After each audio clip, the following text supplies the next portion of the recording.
Okay, so this is one of my students' tests that I'm going to review. So number 34, we need to complete the square and solve for the x. So I'm gonna first move the negative 30 to the left so that all the x's are together, and the numbers I'll toss it to the right. So simply subtract 54 on both sides, and here we have it. Now next, I need to factor out 3 because 3 and 30 has a greatest common factor of 3. 3x squared plus 10x, and leave some space here because we're going to put a new number. And you know that b equals 10 here, and when you divide it by 2 and square it, this is a new constant you're going to put in the space I just created. 10 over 2 gives you 5. 5 squared is 25. Yes, so I put 25 here, but the thing is, I don't add 25, but 75, because even though it shows 25 here, it's really 25 times 3 that I just introduced, and that's 75. Now we have a form that's perfect square, so 3 times x plus 5 squared equals 75 minus 54 should give you 21. And you can divide now both sides by 3. Then we have x plus 5 squared equals 7. And when you square root both sides, now notice that we have an absolute value of x plus 5. And we can take out the absolute value sign out with a two version. One that's positive and one that is negative. And now we can subtract 5 on both sides. Then x can equal 2, radical 7 minus 5, or negative radical 7 minus 5.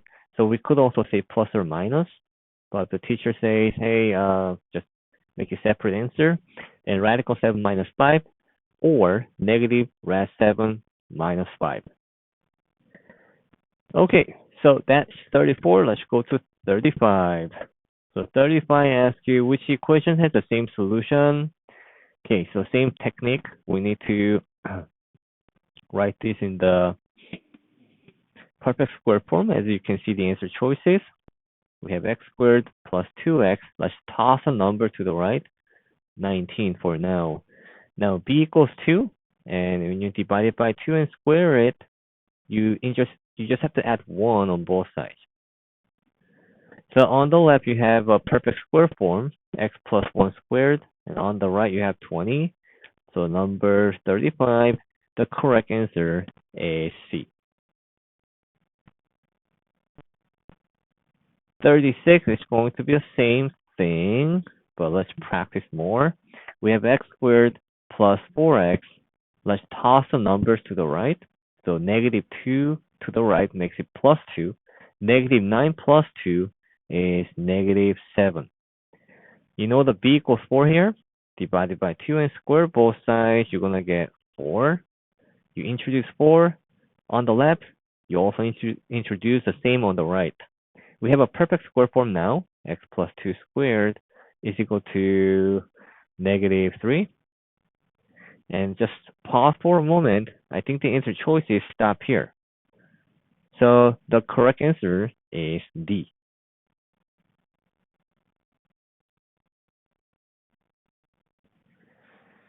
Okay, 37. We have for the following quadratic equation, find the discriminant. So let's recall that the formula for discriminant of a quadratic function is b squared minus 4ac. From the standard form, we have a equals negative 1, b equals 20, and c equals 99. So b is 20 squared minus 4 times negative 1 times 99.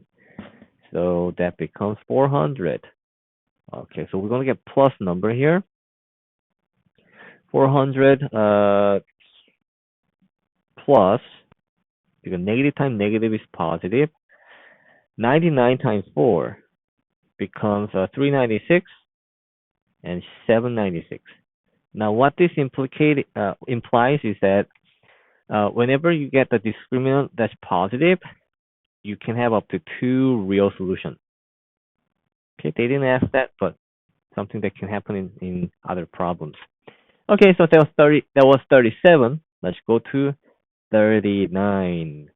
Find the equation of the axis of symmetry for the following parabola algebraically. So you have to remember the formula for axis of symmetry is x equals negative b over 2a. It's the part that doesn't include the discriminant in the uh, quadratic formula. So let's see, we have b equals negative 48, and we have a equals negative 3. Okay, these are the coefficients of the leading term and the following term. So all we now have to do is just plug it in. So negative of negative 48 divided by 2 times negative 3. Then x is equal to, okay, so we have 3 negatives that are multiplied and divided. So we'll keep negative sign. And 48 over 2 will give you 24, and 24 over 3 will give you 8. So x equals negative 8, and that will be the axis of symmetry. Moving along, let's go to 40. Number 40. Solve the following system of equations algebraically. Okay, so when they say algebraically, we can just use a substitution. You notice the second equation is, okay, both first and second equations are written y equals and y equals. In other words, this 2x minus 5 can plug it in to, or replace the y in the first equation, and we can rewrite this as 2x minus 5 is equal to x squared plus 12x plus 11. Once we do it, we can subtract 2x and add 5, so we have a standard form. So we have 0 on the left, and on the right, x squared plus 10x plus 16. And see if you can factor out. I think we can. We can put 2 and 8, and voila, x can equal to negative 2 or negative 8. Now, but then we're not done yet. They ask, okay, so normally when they ask for solution, we want a pair of coordinates. So instead of just stating what x is, there's also a variable y, so we need to substitute the x for the corresponding y. So I'm going to start with negative 2. When you plug in negative 2, it's better to choose the second equation for simplicity.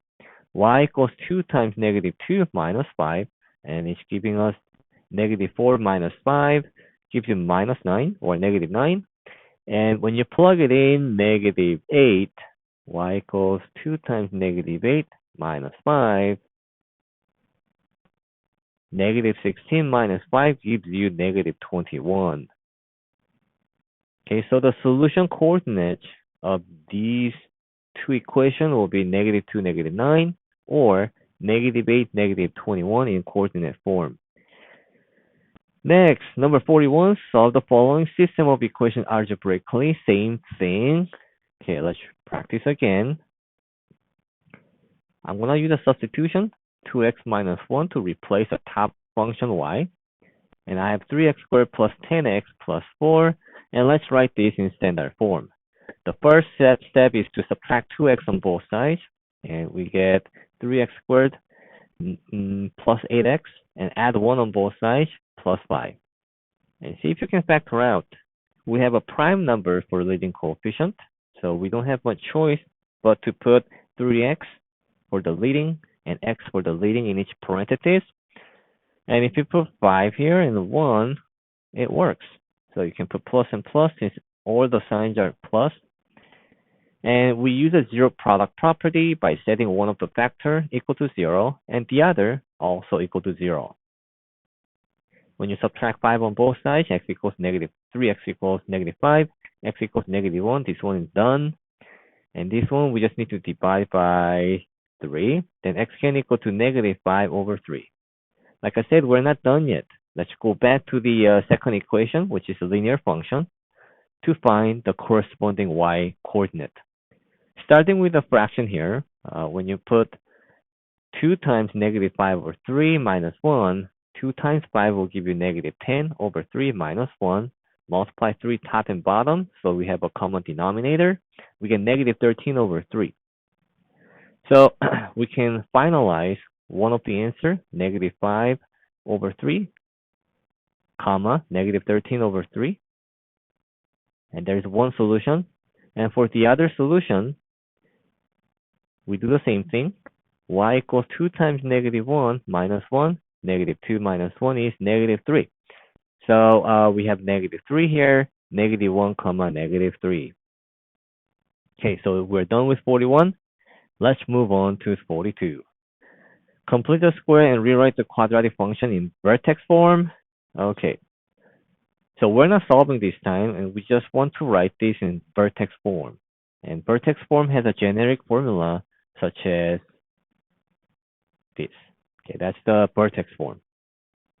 And the vertex form will require for you to use the completing square.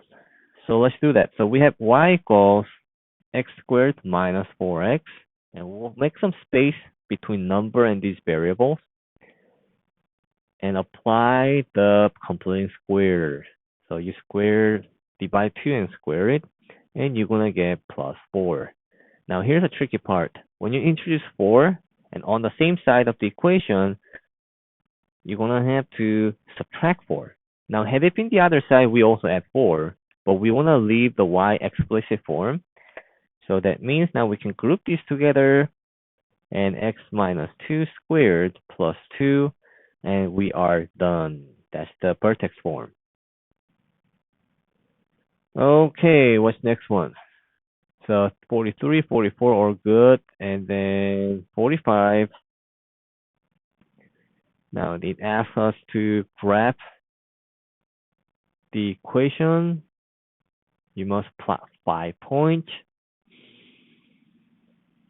Okay.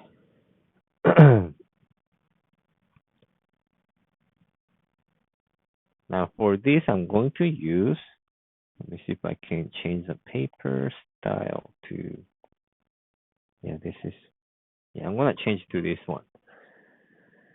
Okay, so I have a graph paper here, so it will help me draw better.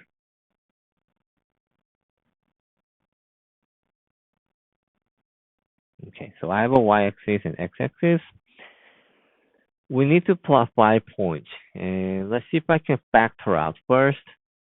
I can first take out the negative out, x squared plus 6x plus 5, and then see if you can factor out x plus 5, x plus 1. So when you set this equal to 0 for x-intercept, x can equal to negative 1 or negative 5. So here's negative 1, and we have negative 5 here. Now, once you have two solutions, you do know that the line of x's occur in the very middle. X equals negative 3. So when you plug it in, negative 3, when you plug it in negative 3 here, your y value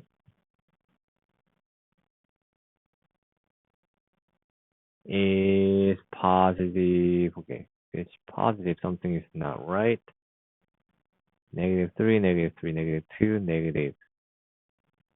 Interesting. We get plus 4. Okay, so yeah, actually, I thought I was predicting the graph will look like this. No, it will go up like that. It's going to have this kind of shape because we have a leading coefficient that's negative. When the leading coefficient is negative, it has to face down. So, nope, I was right. 1, 2, 3, 4, right up here. So y equals 4. And let's find the y-intercept. When you put x equals 0, 0, 0, you're going to get negative 5.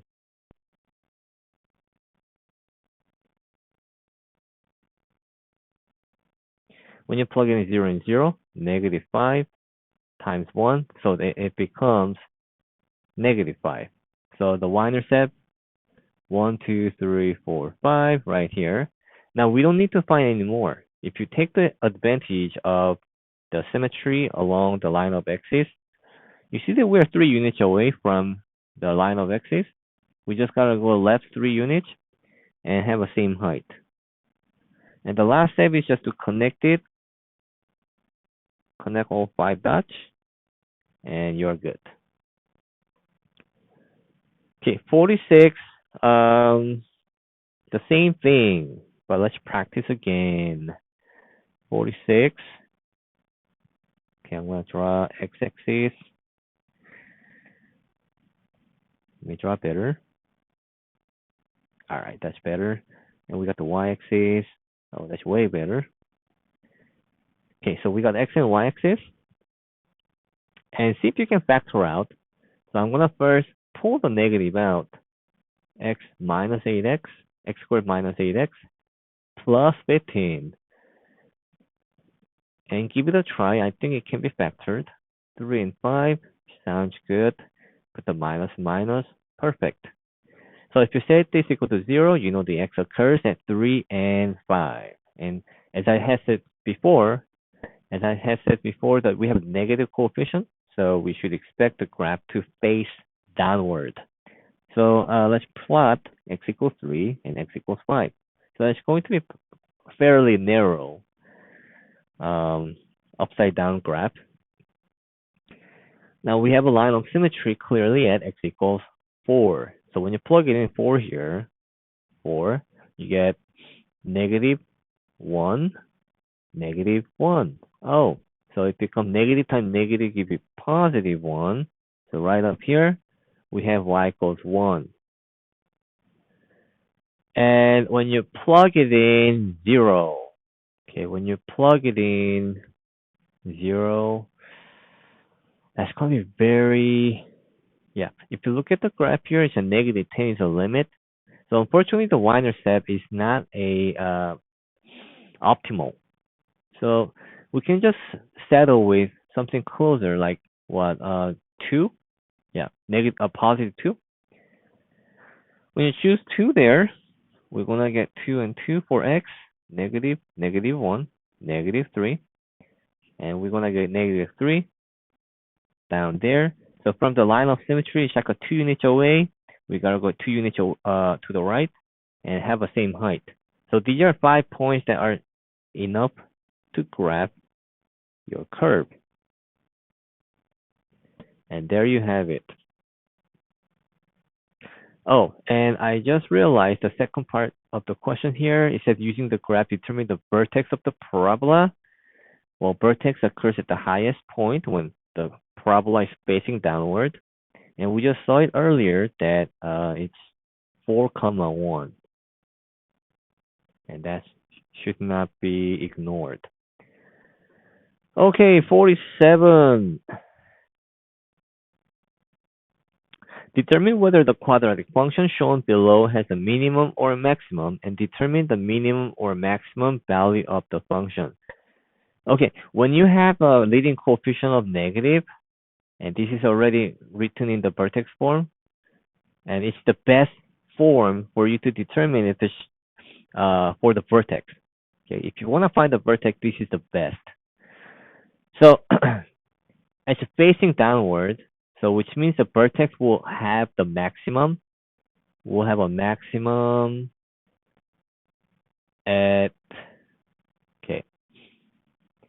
So let's recall that if you have a x minus h squared plus k, it's the h and k that takes the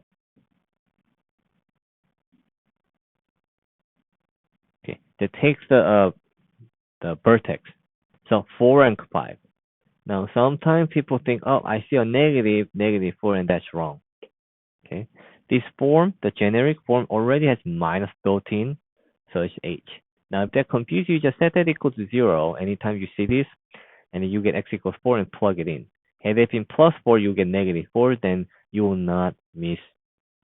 I mean, that's not how the textbook teaches you, but many students in the past found it helpful and never get confused.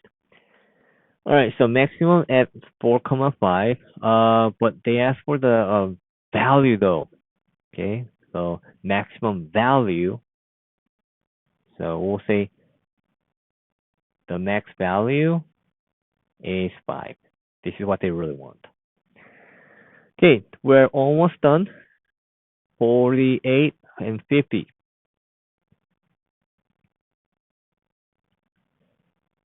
Number 48, assuming all parabolas are of the form y is equal to ax squared plus bx plus c, match each of the following the a value. Okay, so we have 3 a values, and one of them is positive.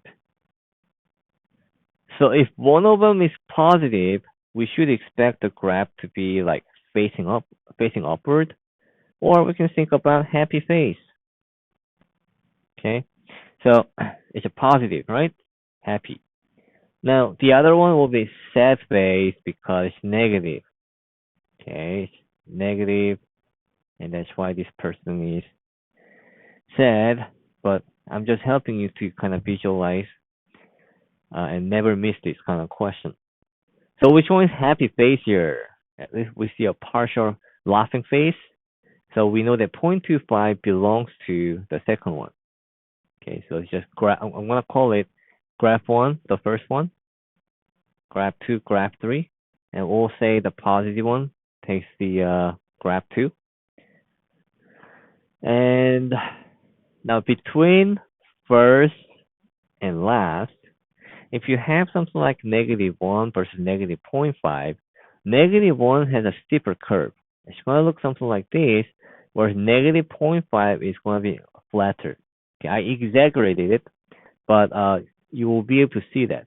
I see that the last one has bigger arc sideways, and here's it's like a narrower. The first graph is narrower, parabola upside down. So I'm gonna say -1 pairs up with the first one, and the last one that's kind of spread horizontally has lower values of a, so it has to be paired up with that. Last, we have 50, number 50. On the axis below, solve the following system of equations graphically and state the coordinate of all points in the solution set. So when they ask you to graph and solve it, they do expect your graph to be nice. And sure, you can kind of check with the algebraic way, but you will still have to show graphically because that's what the question asks for. What x and y axis. All right, so when you graph the first equation, let's graph the first equation. I can factor out in the perfect square form, and that means I have x-intercept and x equals -2. Now, thing about this is if you set the equal to, I get double solution, -2 and -2. And having a square form is, instead of passing through the x-axis, it's going to rebound. And that's what the shape of parabola was. And if you look for the y-intercept, you have 0, 0, we have 4. So when x equals 0, 1, 2, 3, 4, we have 4 as our y-intercept. And that also means from the other side of the line of axis, we'll have the same y value.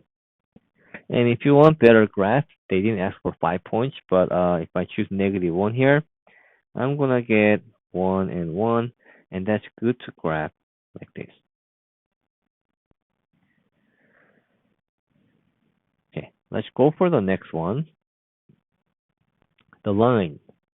When, okay, I'll use a different color. Y equals -x plus 4. We have a y-intercept of 4, and it's going to face, it's going to have a negative slope. So when you go down, you go to the right by 1 unit, or just plug it in the x-intercept, or plug the y equals 0 and find the x-intercept, and clearly that happens at x equals 4. 1, 2, 3, 4, right there. All right, so we have good news that we got the one of the graph. However, I'm afraid we have to put more points for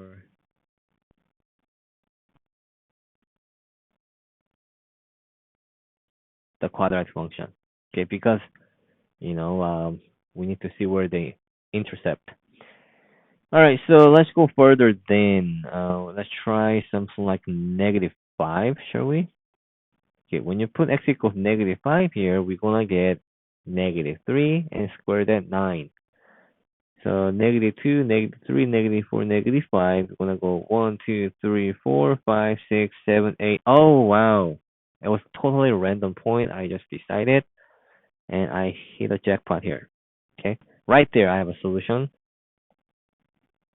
So that means at x equals -5, comma 9, or right here 0, comma 4, and that's the answer.